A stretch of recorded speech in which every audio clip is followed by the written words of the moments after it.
Hey, yo. That's right, folks. Welcome to another match of the week, live stream reaction. I am your Colonial Champion, Sean McCarty, watching count them, two matches of the week here today. Gonna be a good time. These are two matches that are relatively short, and they're two matches that I've chosen specifically for the fact that hopefully we will not have any ads that are anything more than just like the little pop-ups that you can just hit the X on, not any video ads. We get two matches of three matches that we're going to review on episode 106 of the Court-Martail podcast, which will be recording very shortly and will be released probably on Saturday, as at least the way that I've got it planned. Saturday the 26th, as it were. And I don't know how long this toothpick's going to last. I did it just in honor of Scott. We'll talk about that in a second. And so we've got three matches, two of which are, as I just said, ad-free. One of which is not. It's a WWE match. And because I really don't want to have to go through the rigmarole of giving you timestamps and like trying to realign stuff because your ads are different than mine. Plus, YouTube's been giving me two 15-second unskippables lately. So you've been given a good chunk of time, and I'm trying to make this as streamlined as I possibly can. So we're going to watch two matches from kind of obscure places, but that is fine for what we're going for. So we'll start. Let me get the link ready here, and I will put it in the live chat. Our first match is going to be Hulk Hogan versus Scott Hall from the July 13th episode of Monday Nitro 1998. Now, we chose Scott Hall for obvious reasons, right? Scott passed away almost 2 weeks now. Actually, no, it's been 2 weeks now. No, I guess it was the beginning of last week. It was the beginning of last week, and we've all been mourning. Of course, we had our tributes in the ACPW show and the NWL show, but we here at the Court-Martail podcast in general want to do more of a tribute to Scott than just saying, hey, this is what ACPW would have done. This is what NWL would have done. We really do want to give Scott the full-fledged attention he deserves, especially considering we gave Shane McMahon 3 matches for our 100th episode. We're going to give Scott 3 matches to really go through the bulk of his televised career on a national scale. So we're talking, we didn't do anything early WCW, like when he was a part of Scott Hall and Kurt Hennig and and we didn't get to any like AWA Wrestle Rock Rumble or anything like that early in that career. Although that would be fun to do and fun to find out and work with, but still. The first match we've got, which is the match we're not going to see tonight, is Razor Ramon versus Rick Martel Intercontinental title match. I remember liking this match. We're not going to watch it tonight because that's the one that has ads. And it's intriguing because Rick is always a great heel, and I've always liked Rick Martel's work. It's a shame that a really nasty injury ended his career in, I think, 1998, if I'm not mistaken, maybe 97. But I know that it was working with actually somebody who was fairly green who just crunched him on his neck, I think it was, that forced him to retire. And so we're not going to watch that match. But those two will be great. We're going to watch this Hulk Hogan and Scott Hall match from July 13th, 1998, which I'm sure is going to be full of NWO shenanigans because this is right around the time. If we haven't split already, we're about to, with Kevin Nash and Hulk Hogan having their rift and Scott not choosing his side yet and then eventually taking the side of Hulk and doing Hollywood and then doing the drunk angle and the Halloween Havoc thing and that whole deal. And really, the way that they bungled Scott Hall from 1998 on top of Scott having his own issues. Excuse me, I'm just going to grab some water. But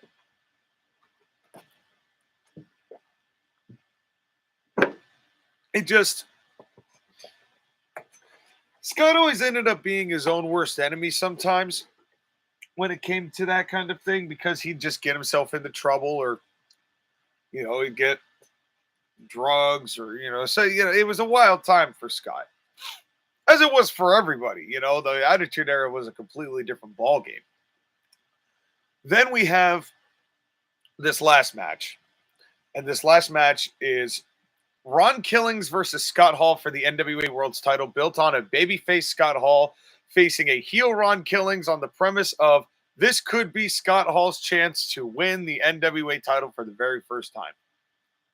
And it's amazing how much reaction Scott was getting at this point. Realistically, how much Scott was getting at this point.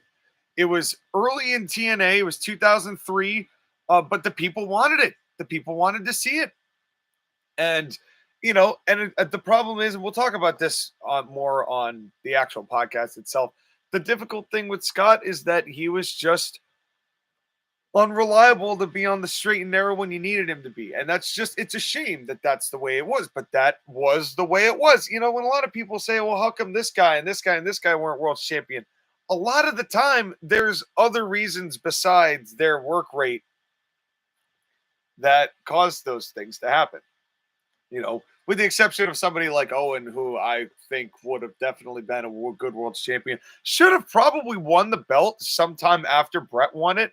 And I don't think anyone would have had an issue with that. But this isn't about Owen. That'll be a different show for a different day. This is about Scott Hall and paying Scott the tribute he deserves. So we're going to watch matches 2 and 3. We're going to start with Hulk Hogan versus Scott Hall. Hopefully you've got that clicked up, queued up, and ready to go.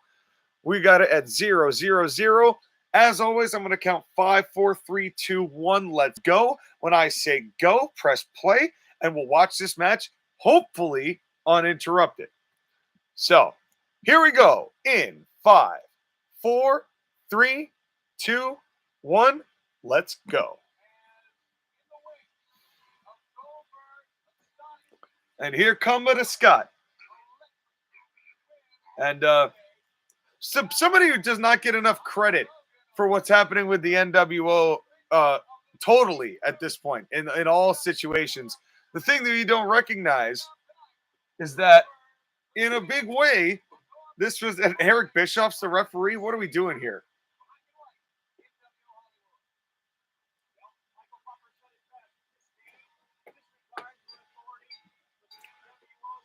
And now Scott could have flicked the toothpick here. It's amazing how over he got just taking a toothpick out of his mouth and flicking it at somebody. You know, that's amazing. Here it is. And see, and the crowd goes crazy for literally a flick of a toothpick. Oh, and he picked it up and flicked it at Bischoff. Oh, man.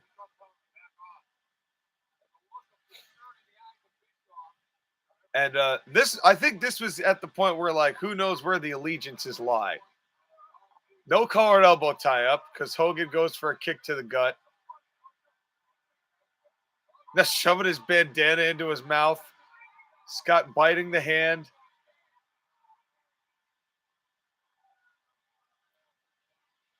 God, this was such a confusing time. And the funny thing was, there was a time when I was watching all of this, like not as it was happening, but like in 2011, they used to have on YouTube all of the Nitro episodes, and I watched most of 1998. It's a pretty good year for them, honestly. They just had some silly moments.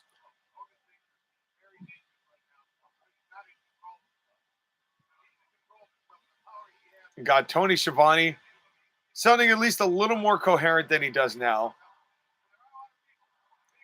But it's amazing the difference of Excalibur versus Bobby Heenan. Oh, and Iron Mike Tenay. Mike Tenay does not get enough credit for his WCW work. I always loved when they put him on with the cruiserweights or something like that because he always had fun, like really deep dive historical facts that he was able to pull out. And I really do think that kind of commentator helps. And now the playful slapping of the head.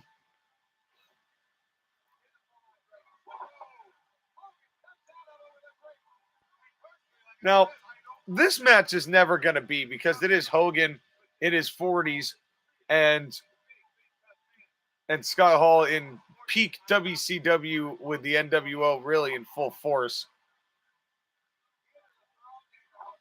This isn't going to be a technical masterwork. But remember, Bischoff, of course, is always Team Hogan. And now Hogan's slapping. And this is weird because they're heels, but like, definitely Scott is the babyface in this situation still because Hogan, I think they're choosing, well, if it's one or the other, it's going to be Hogan, who's the jackass, who's the one running this whole thing. And even though Hall started it, Hall's been having, conflicts. But it's amazing that most of this stuff just was done on the fly.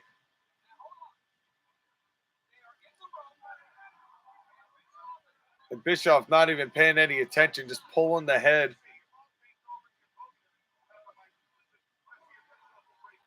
Yeah, but see, and Scott was great at giving just enough looks into the audience to keep them engaged while still staying in full-fledged control of his opponent. There's the disciple. And just no sell the punch from Hogan because he couldn't.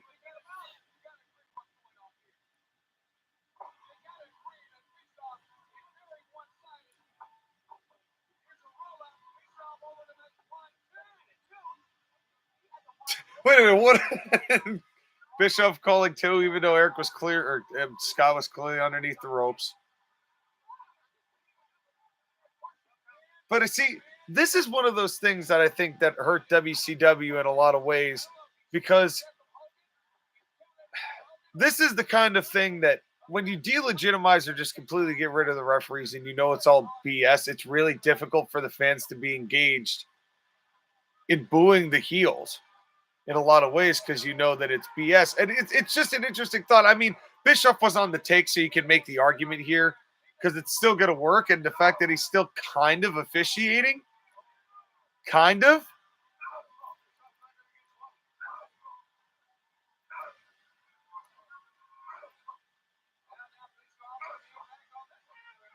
Scott always had a very unique punch as well. How many other people punched the way that Scott punched? Oh, that one wasn't Scott's best. He landed him on his side more than he landed him on his back. The disciple, also known as Brutus the Barber Beefcake, in a desperate need of a haircut. That irony was never lost on me. And now the sleeper, Scott.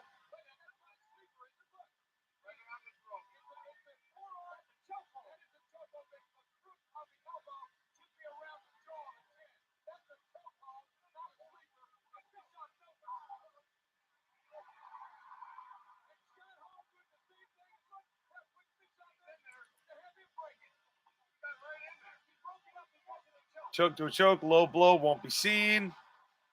Yeah.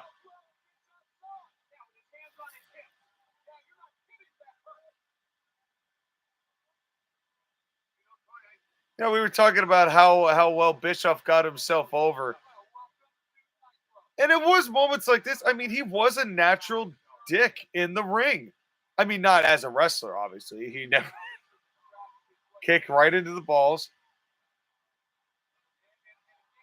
But Eric took to it. You got to give credit to Bischoff. He took to it. Now everybody looking down, somebody coming down, and now we're going to get ridiculous here.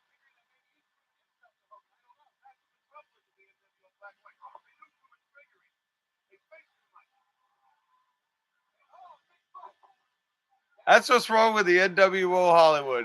They do too much fingering. Bobby, you knew what you were saying. Here comes Dallas Page, here to help Scott. And we've seen that from DDP a bunch. Hogan not very well son. Beefcake's fucking bump. That was funny. He literally just fell down like his stone statue. It was like he just took a bump from Vader, but from Dallas.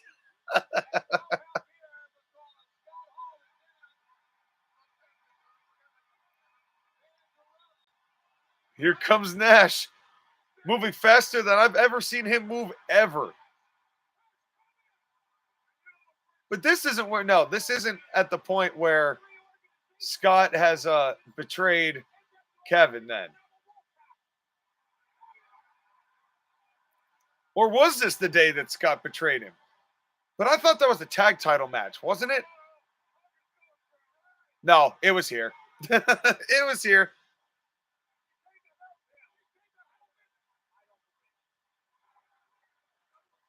There were a lot of discus moves. Okay, I don't want to be the one to I don't want to be the one to throw logic into this clearly illogical moment for the sake of the turn on Kevin Nash. But if Scott was just going to turn on Kevin to lure, if this was just a lure to get Kevin Nash out, then why would you have the whole match prior to? Did they just fake all that? You see where they were like, this is where there were problems with the NWO. Asking for Goldberg, which is the most over thing, that was terrible. Scott.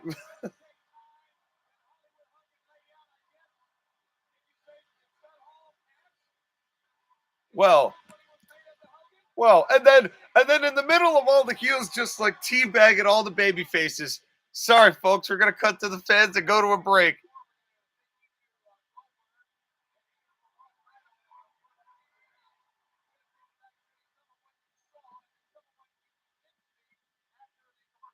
Oh, and now we're gonna find out what happens after the commercial break.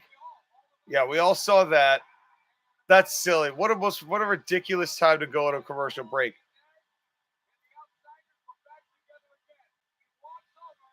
That was one of the most ridiculous commercial breaks. Oh, all the heroes are beating up. What's gonna happen? Oh, I don't know. We'll find out when we come back. That was so silly. Oh, that was so silly. I don't even know what to say. That was all right. On the one hand, Scott, this wasn't the fault of the wrestlers any. This just nobody. This is how you tell that none of this stuff was thought out beforehand. This was all like they came up with this that night, 100%, maybe a couple days beforehand, but basically then is when they came up with that. Because why would you have a full-fledged 7 to 8 minute match and then have if the whole point was to get Kevin Nash out there so Scott could betray him, why would you even go through the whole context of the match? Why not just have why not just do the angle? Why not have the Disciple and Hogan just ambush? Because what's the point of having the match with Bischoff as the referee? Because you could just have all three of them just cascade on him from the start, bring out Dallas. He tries to make a comeback. Bam, take him down. And here comes Kevin. You have that whole angle. Scott gets up, shows that he was just kind of being, he was getting beaten a little, but that was on purpose so that he could get Kevin Nash out. And bam. Why go through a 7-minute match to get to the angle when the angle's the only part of that made any sense at all? NWO 1998, folks. Once they bungled Sting winning the title, I mean, forget about the whole finger poke of doom. Forget all that. There was structural stuff in the booking that once they couldn't figure out how to do that with Sting to make it make any sense at all, and they tried to shoehorn Brett where Brett didn't really even belong.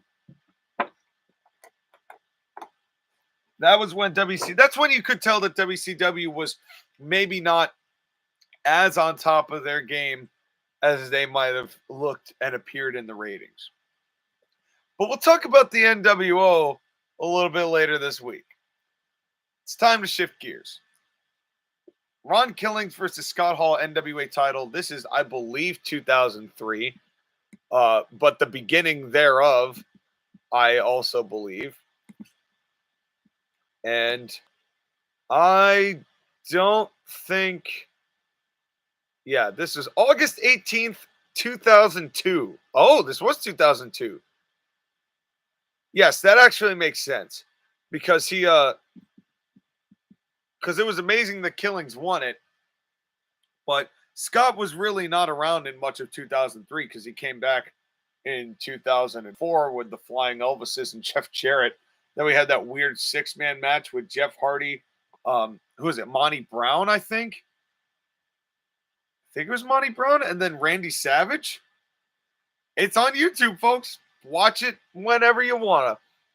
But we're not watching it tonight. We're watching the potato recorded Scott Hall versus Ron Killings. But that's going to be the fun of this. So let's just get right into it. 15 minutes long. This is going to be pretty interesting here. Never seen these two interact. And for a world title, I'm all for it. We've already searched for the truth. The last guy we had 3 matches for before Shane McMahon was Ron the Truth Killings. So it all comes together as Scott and Ron get it on right here in TNA. 2002, August 18th, 000. If I have not added, I haven't. I'm sorry. I thought I added the match. I did not do that yet. There you go, folks.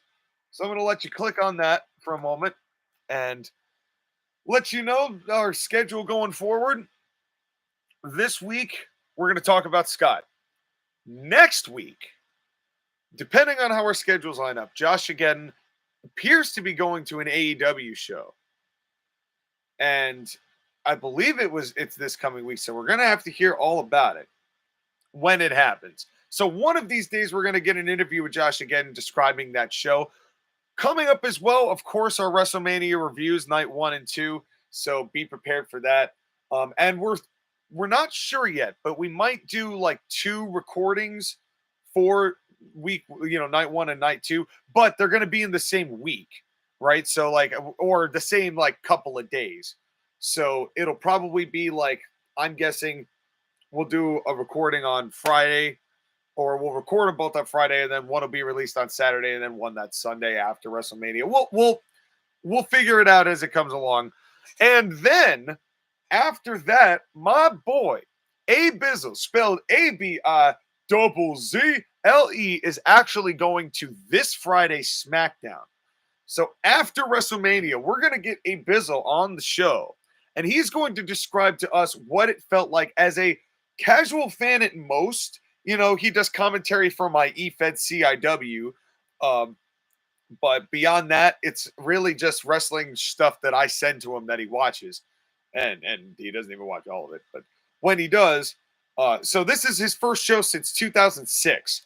So this is going to be really interesting to hear his perspective, the non-smart perspective on what he enjoyed or didn't enjoy out of an episode of SmackDown, as opposed to us. And who knows, maybe we'll watch that episode. We'll see. We'll see if we have any sort of inspiration for it after WrestleMania. But we're not there. We're in TNA. Hopefully, we've got it all set up. 000. Once again, we shouldn't have any ads in this other than you might get one of the text ones, but I don't really care about that. Same way we did it before. And 5, 4, 3, 2, 1. Let's go. Oh, man, there's not a lot of pixels in this matchup. Oh, Lord. I remember T40P. I remember 240p, and it's right here. I was late because Don West sold my car. I think that's what that sign said. Earlier, all right, so we're getting a Scott Hall promo to start this.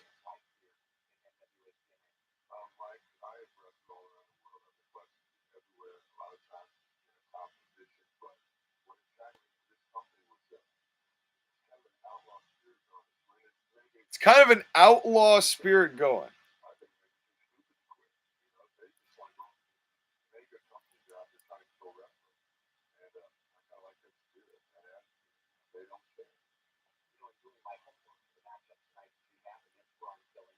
Some of that orange shirt. That's a bright orange shirt.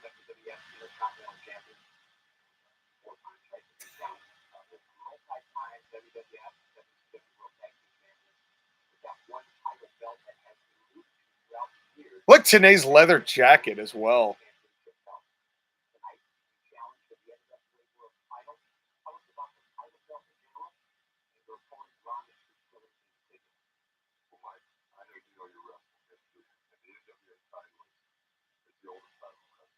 I did not know we were going to have a promo before this. How long is this going to be? All right. I don't want to skip ahead.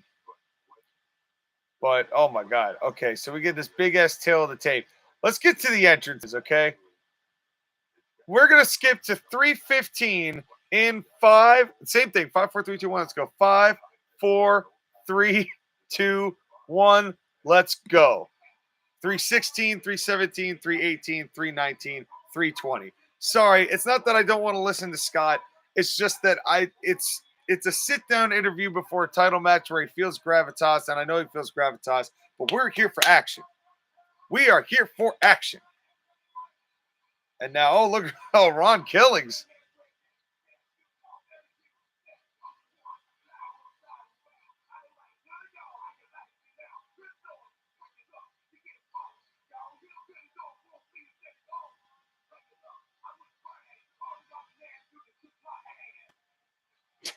Damn.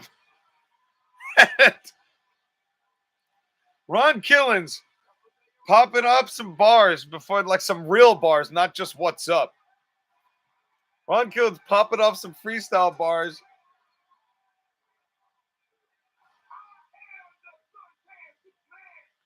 The suntan Superman.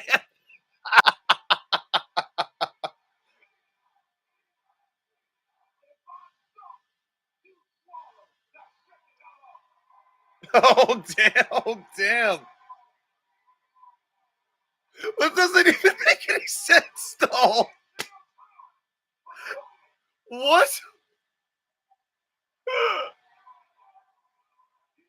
Oh, my God. I'm sorry. I did not know we were having these promos.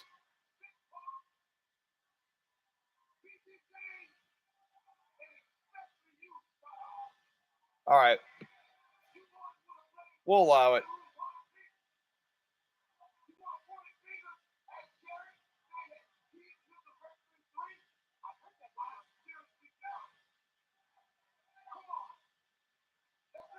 They made a Mr. Wrestling 3?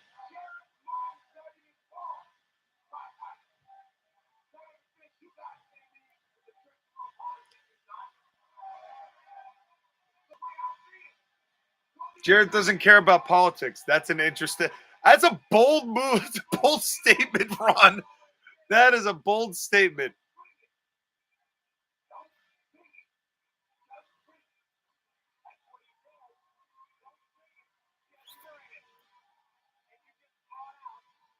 Thank God. Here comes Scott. Holy cow. I did not realize we were going to have this much. I thought this match actually was a little bit longer than it's going to be. We're entering 5:55 here. It's going to be still a 9-minute match, but I did not realize we were going to have this much precursor. But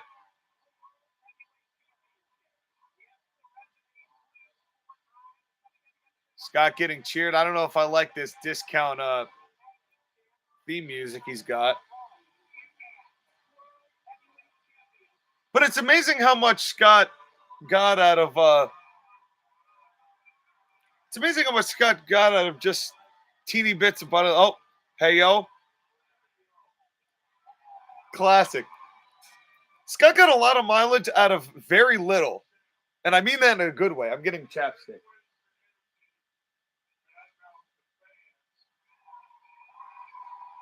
But it's fun, Scott.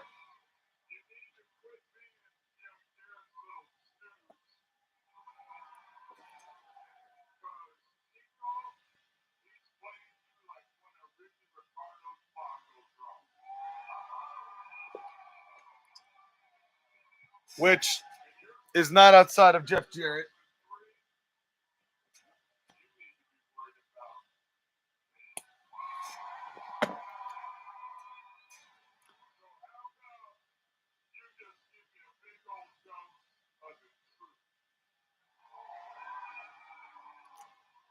Now, you know what's so fascinating about this is that this still feels, it doesn't feel like an imitation of Scarface. It feels like Scott.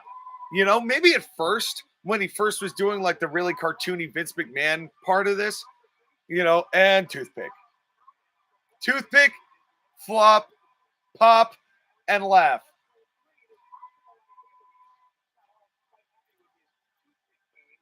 And Scott's, of course, are we gonna get some spooky fingers in this matchup?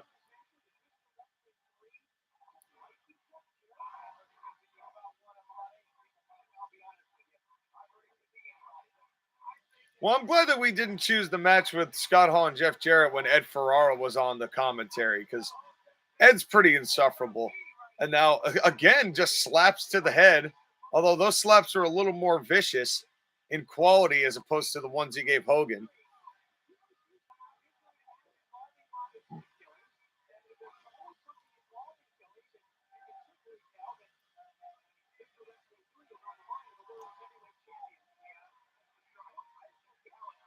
Now, Ron Killings, prior to this, if I recall my 2002 NWA TNA pay-per-views correctly, had done a couple hangman angles. Oh, God, Octopus. The Octopus. The Octopus. Tap out. He might not, though.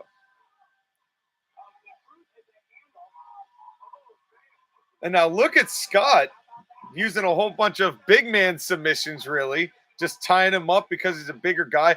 I always thought that one of Scott's best qualities ring-wise were his stomps. He really knew how to put the boots to people and make it look effective.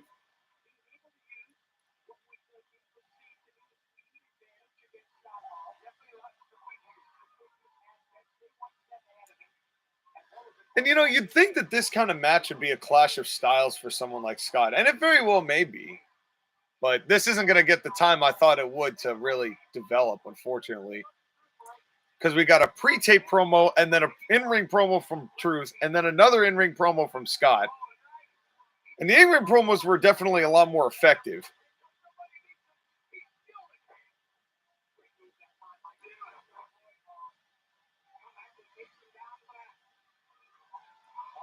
And, you know, you got to give credit to Killings. Wow. That was a pretty good power slam. A little upset that didn't happen without any cheating, though. But that did happen.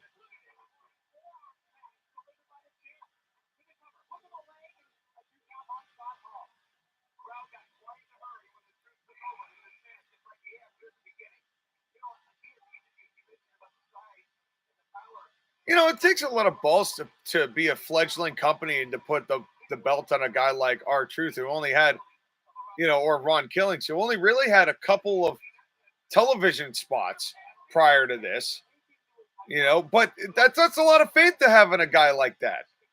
And he deserves it. I mean, every match I've ever seen of Truth that wasn't him being silly, I've liked for one reason or another. Truth obviously had a lot of personality when he was being serious, as opposed to being just ridiculous the way that WWE made him.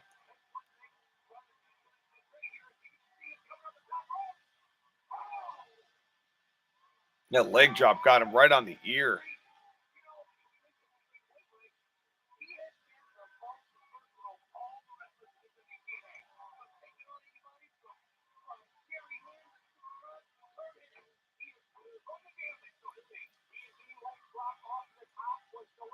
Now, what's interesting is that it didn't really require a lot of cheating, but Scott still did get a lot of just by being the larger man and having them, you know, the size advantage.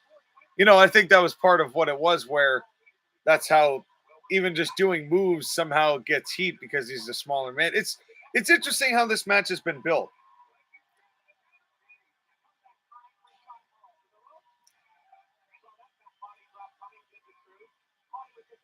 STO, or not STO, I'm sorry, Flatliner. Well, that was more of a mic check kind of style of Flatliner. It wasn't necessarily a Chris Canyon or Mil Muertes Flatliner, but it was definitely more like the Ken Anderson mic check style Flatliner.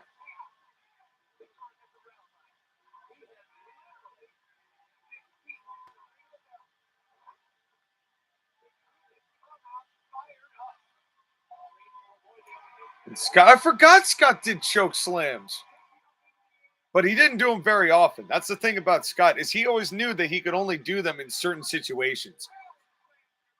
Scott, he had a hell of a mind for the business. He really did. And I really do think that every time I've heard Scott talk about wrestling, you know, when it wasn't self-serving, he always had an incredible thought as to, like, for example, like what happened with Luger in WCW. That was, I think mostly Scott who said it's time. Even though it lasted for 6 days. Come back. Here comes big old fall away slam.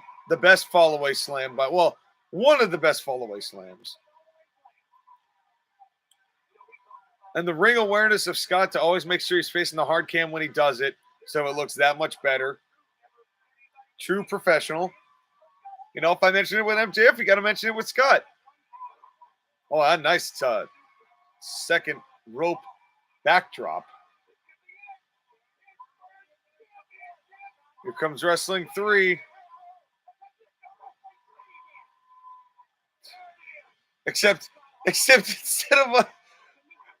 he's in a tracksuit.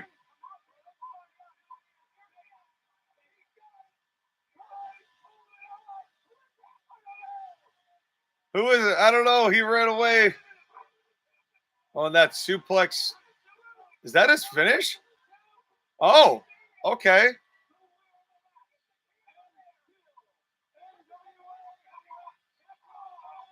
That's kind of confusing. Oh, and I guess that's it. Machine gun. All right, well.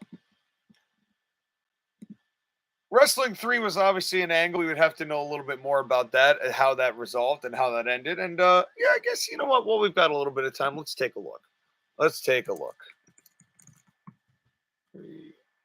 TNA. Let's see what the angle was. Oh, no. Oh, no. Oh, no.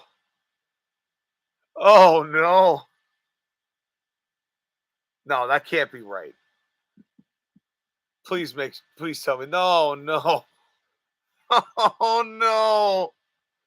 Oh, no. Oh, no. Oh, my God. I'm so sad. Well, folks, you want to know who Mr. Wrestling 3 is? Mr. Wrestling 3, to honor the great legacy of Tim Woods and, oh, God, I can't remember his name now. Tim Woods was the first Mr. Wrestling. Johnny Walker, of course. After Tim Woods and Johnny Walker, the legendary name of Mr. Wrestling 3 goes to the white track-suited Vince Russo.